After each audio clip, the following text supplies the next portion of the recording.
शेख रशीद वो तो जरा बाहर आने दें, वो आपको बताएंगे रोता कौन है और रुलाता कौन है। आप सबको पता है कि शेख रशीद क्या बला है। मियां नवाज शरीफ ने इतनी सजा कभी सोची भी नहीं होगी जितनी शेख रशीद ने काटी हुई है अपनी जिंदगी में। हर दौर के अंदर उन्होंने मुखालफत करके सजाएं काटी हैं, तो इस दौर में भी वो दोबारा गिरफ्तार हुए हैं। लेकिन जो गंदा सलूक अब किया जा रहा है, यानी जिस तरह का सलूक शेख रशीद से किया गया, जैसा सलूक फवाद चौधरी से, शहबाज गिल से किया गया, जैसा सलूक आदम सवाती से और बाकी लोगों से किया गया, इसका 5% भी शरीफ खानदान के साथ नहीं हुआ कभी। यानी इमरान खान साहब के पूरे दौरे हुकूमत में नवाज शरीफ साहब तो बाकायदा सूटेड बूटेड निकलते थे, इनको बेहतरीन कमरों में ठहराया जाता था, रोजाना इनकी मुलाकातें होती थी। मरियम साहिबा का शाहाना कमरा तो अब दिखाया भी जाता है। तो जिस तरह आपने गिरफ्तारियां काटी हैं, फुल मेकअप के अंदर आप आते थे, बाकायदा पूरा पार्टी मेकअप करके तैयार होकर आप लोग आते थे अदालतों में, और जिस तरीके से आपके आगे पीछे पुलिस वाले दरबानों की तरह आते थे, वो सूरत हाल अगर इनके साथ हो तो ये भी बड़े खुशी खुशी आएंगे। आपके ऊपर वो टॉर्चर नहीं हुआ, ना आप लोगों को नंगा किया गया, ना आप लोगों के जो है वो नाजुक आज़ा के ऊपर करंट लगाया गया, ना आप लोगों की चित्रौल की गई, ना आप लोगों को उल्टा लटकाया गया। ये सारी चीज़ें आप लोगों के साथ नहीं हुई, तो आपको इस बात का आइडिया नहीं है। लेकिन मरियम नवाज साहिबा सियासत में वही नफरत दोबारा से इस्तेमाल कर रही हैं जिस नफरत ने मियाँ नवाज शरीफ की सियासत को पहले भी बुरी तरह तबाह किया था।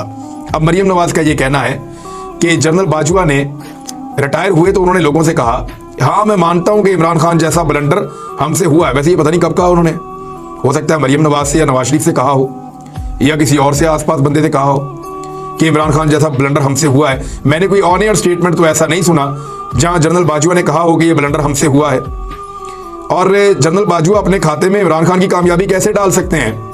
जनरल बाजवा उस दौर में नॉर्मल से ऑफिसर हुआ करते थे और कोई उनकी पाकिस्तान में पहचान भी नहीं थी जिस वक्त इमरान खान साहब ने सियासत में अमली तौर पे कदम रखा था। और उस वक्त वो पाकिस्तान को वर्ल्ड कप जितवा भी चुके थे और उस वक्त वो शौकत खानम अस्पताल भी बना चुके थे। तो जनरल बाजवा को कुछ जानता भी नहीं था 2016 से पहले, इनकी कोई पहचान नहीं थी।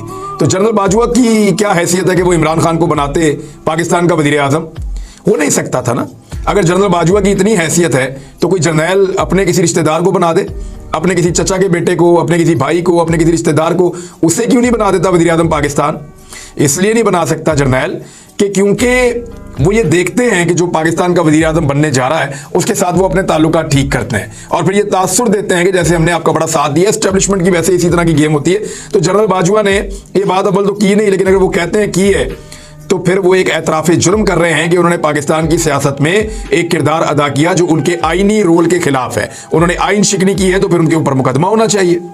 मरियम नवाज साहिबा ये कह रही है कि जनरल बाजवा ने आइन शिकनी का बाकायदा एतराफ़ किया है, तो फिर मरियम नवाज साहिबा जनरल कमर जावेद बाजवा रिटायर साहब के ऊपर आप आइन से गद्दारी का या आइन शिकनी का मुकदमा दर्ज कर दीजिए।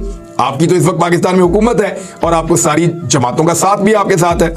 लेकिन इसके बदले में मरियम नवाज साहिबा कुछ मांग रही हैं। ये वो मांग रही हैं कि वो अनोखा लाडला खेलने के लिए मांगे चांद। कैसे? मरियम नवाज कह रही हैं कि इस दाग को अब धोना पड़ेगा, एतराफ़े जुर्म काफी नहीं है, इस फितने को उठाकर सियासत से बाहर फेंकना पड़ेगा। ये ब्लंडर नहीं था जो सांप था जो 5 के टोले से पाला। अब मैंने आपको पहले बताया था 5 बंदों को ये टारगेट करेंगे, लेकिन फायदा कोई नहीं होगा क्योंकि उन्हीं 5 बंदों में से ज्यादातर के बूट पॉलिश करके ये यहां तक इक्तदार में पहुंचे हैं। मरियम नवाज ने अपने मुंह से कहा था कि इक्तदार में आने का रास्ता बड़ा आसान है और हमें वो रास्ता आता है, उसमें सिर्फ बूट पॉलिश करने पड़ते हैं। और फिर हमने देखा कि क्या कमाल के बूट पॉलिश इन लोगों ने किए हैं। बहरहाल अब वो एतराज उनका ये है कि जी आपने एतराफ़ तो कर लिया बाजवा साहब, पता नहीं कहां पे उन्होंने किया है, लेकिन मरियम नवाज साहिबा का ये कहना है कि कुछ भी कीजिए, अब आप हमें ये वापस दीजिए, यानी इख्तिदार हमारे पास छोड़िए और इमरान खान साहब को निकालने में हमारी मदद कीजिए। यानी टेक्निकल हेल्प मांग रहे हैं। फजलुर रहमान साहब और शहबाज शरीफ साहब ने मीटिंग की और उन्होंने मीटिंग के अंदर से जो खबर आई वो ये है कि इमरान खान को नाअहल होने का इंतजार करना पड़ेगा और दोनों ने इस उम्मीद का इजहार किया कि जो इन्होंने जाल बिछाया है उसके नतीजे में इमरान खान साहब को जल्द नाअहल करवा दिया जाएगा। और अगर नाअहल करवा दिया जाता है तो इस सूरत में इनके लिए जरा ग्राउंड थोड़ा सा खुल जाएगा। लेकिन लोग जिद पकड़ चुके हैं, इमरान खान को नाअहल करवाएंगे तो लोग ज्यादा वोट डालेंगे, वो 2/3 अक्सरियत से वापस आएगा, वो कानून बदलना चाहेगा तो कानून बदल देगा। ये उसका रास्ता आप नहीं रोक पाएंगे, ये रास्ता रोकने के काबिल ही नहीं रहे हैं। जहां पे जलसा या मीटिंग करते हैं वो छोटी सी जलसी हो जाती है, लोग इनको मुंह लगाने को तैयार नहीं है। महंगाई का इन्होंने एक अजाब मुसल्लत कर दिया है। IMF के साथ इतना खौफनाक मुआहिदा इन्होंने किया कि पाकिस्तान की तारीख में उसकी नज़ीर नहीं मिलती। और मुआहिदा इसलिए करना पड़ा IMF के साथ कि क्योंकि पाकिस्तान के अंदर लोगों में सियासी अदम इस्तेहकाम की वजह से एतमाद नहीं है। जब एतमाद नहीं है तो मईशत नहीं चल रही, जब मईशत नहीं चल रही तो बाहर से पैसा लेना पड़ेगा, बाहर से पैसा लेना पड़ेगा तो IMF की सारी बातें माननी पड़ेगी। और अब IMF बड़ी कड़ी शराइत मनवा रहा है। शहबाज शरीफ ने अपने मुंह से कहा है कि IMF हमसे बहुत कड़ी शराइत मनवा रहा है। शाह महमूद कुरैशी ये कह रहे हैं कि पेट्रोल की कीमत में मजीद 50 रुपए इजाफा होगा। उन्होंने कहा कि IMF के सामने हुकूमत पेट्रोल को मजीद 50 रुपए महंगा करने पर आमादा हो चुकी है। यानी ये तो 300 रुपए लीटर पेट्रोल हो जाएगा। मुल्तान में मीडिया से गुफ्तगू करते हुए उन्होंने कहा कि इसके बाद बिजली 7 रुपए फी यूनिट महंगी करके लोगों पर मजीद बोझ डाला जाएगा और सब्सिडीज भी काफी हद तक कम हो रही हैं। अब मिनी बजट में 700 अरब के नए टैक्स लगाए जाएंगे, जबकि लोग आटा खरीदने के लिए कतारों में धक्के खा रहे हैं। शाह महमूद कुरैशी साहब ने पेशावर में उन्होंने कहा लाशें पड़ी थी और शहबाज शरीफ ने कहा कि पैसों का हिसाब दो। क्या मरियम नवाज ये खुशखबरी लाई कि आटा और भी महंगा होने वाला है? उन्होंने कहा मरियम नवाज ने कौम को ये क्यों नहीं बताया कि बिजली भी महंगी होने वाली है। IMF के कहने पर ये लोग गैस की कीमतें भी बढ़ाने जा रहे हैं। गैस महंगी, बिजली महंगी, पेट्रोलियम मसनूआत मजीद महंगी, पाकिस्तान के अंदर महंगाई मजीद बढ़ेगी। ये आप याद रखिएगा, आने वाले दिनों में आपकी दुर्गत बनाने वाले हैं। और गर्मियों में शायद इस मुल्क के अंदर बिजली दस्तयाब ही ना हो, जिस तरह की इन्होंने सूरत पैदा कर दी है। अगर दस्तयाब होगी तो गर्मियों के अंदर क्योंकि प्राइस बढ़ेगी, पेट्रोलियम मसनूआत की इसके इम्कानात हैं, तो प्राइस बढ़ने की वजह से हालात ज्यादा मुश्किल होंगे, बिजली ज्यादा महंगी बनेगी। कैसे पाकिस्तान गुजारा करेगा? अब मैं एक दो चीजें और आपके सामने रखता हूं, और ये बड़ी तहकीक के बाद मैंने चीजें निकाली हैं।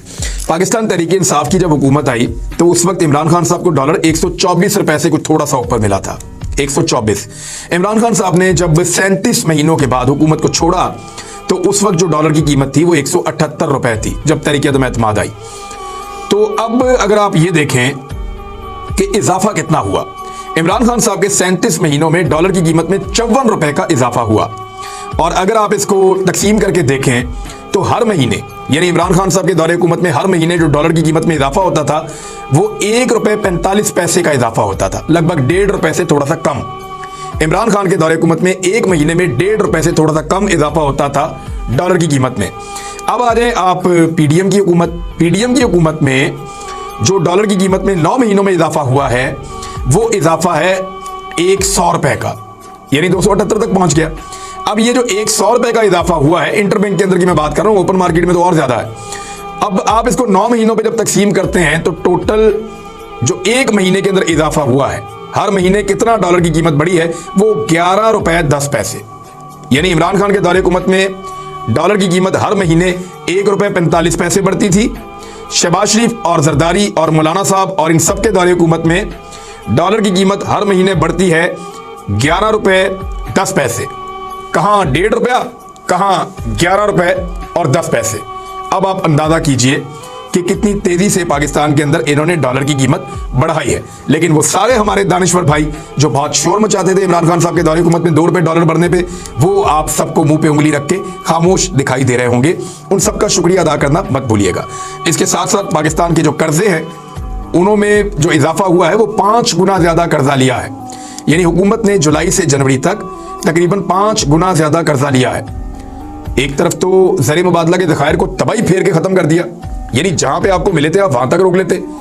उम्मीद तो ये की जा रही थी कि इनको 16.2 अरब मिले हैं तो ये 20 अरब डॉलर तो छोड़ के जाएंगे, लेकिन इन्होंने किया ये कि 16.2 अरब डॉलर से 20 अरब डॉलर करने की बजाय कम करके उनको 3 अरब डॉलर से भी कम कर दिया और साथ में 5 गुना ज्यादा कर्ज भी ले लिया है।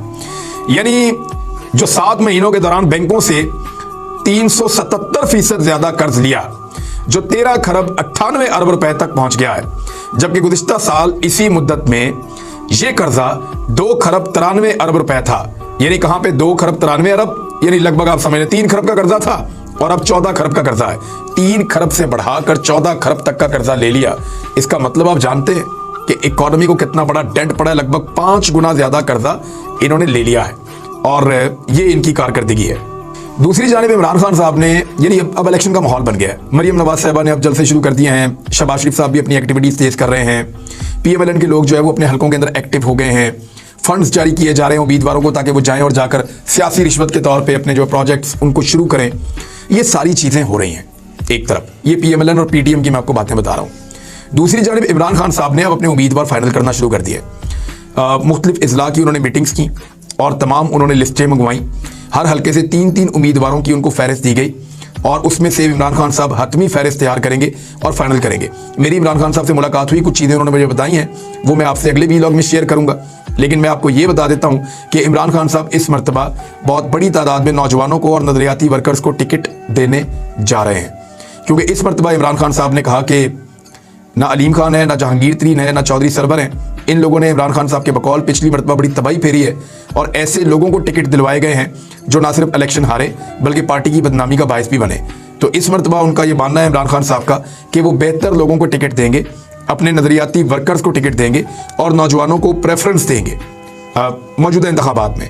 वो बरादरियों शरादरियों में और इसको इधर कर लें, वो मेरी बरादरी है, वो मेरा जानने वाला है, इन चक्रों से इमरान खान साहब पॉलिटिक्स को बाहर लेकर आना चाहते हैं और उन्हें इस बात का पता है कि ये उनका मौका है जिससे वो फ़ायदा उठा सकते हैं।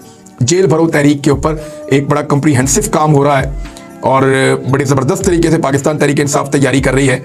एक तरफ मरियम नवाज साहबा को फ्री हैंड है, मौजें कोई मुकदमा PMLN पे नहीं, कोई रुकावट नहीं, वो खुलकर अपनी कंपेन कर रहे हैं। दूसरी जानिब पाकिस्तान तहरीक इंसाफ की पूरी क़यादत के ऊपर मुकदमात हैं, उनको गिरफ्त में लेने की कोशिश की जा रही है, उनको दबाया जा रहा है। तो ऐसे माहौल में वो इलेक्शन में उतरने जा रहे हैं। ये बड़ा ज़बरदस्त मार्का होने वाला है और एक तारीखी नौइयत का इलेक्शन होगा।